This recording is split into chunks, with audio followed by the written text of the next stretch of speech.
Calls for the downfall of the regime echoed among many in this crowd gathered in front of the Al Husseini Mosque in downtown Amman.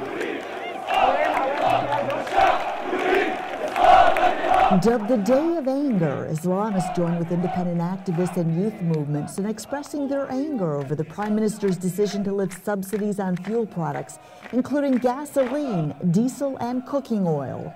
Most Jordanians use gas because it was subsidized, explains protester Jamal Haymor. Of course, now, every day you need a gas canister. Here's 10 JDs. You want to feed your children? Here's 10 JDs.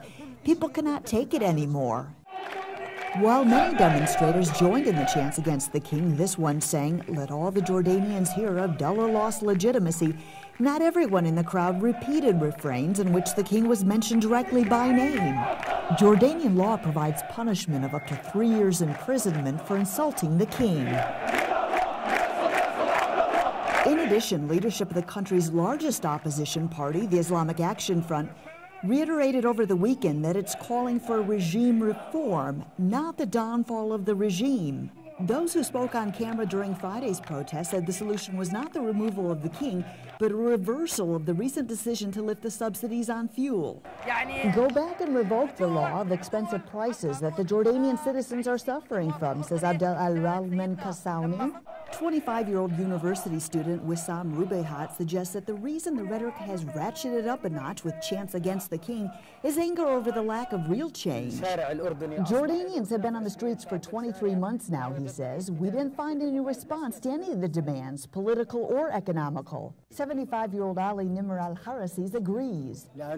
It's been 2 years and they've been demanding reform, Al-Harasi's explains, but he didn't make complete reforms. He only made simple reforms that do not meet the reform the nation was looking for. Harasi's and others at the protest said the government should find other ways to address its financial woes by tackling corruption and hitting the pocketbooks of those who profited during the period of privatization.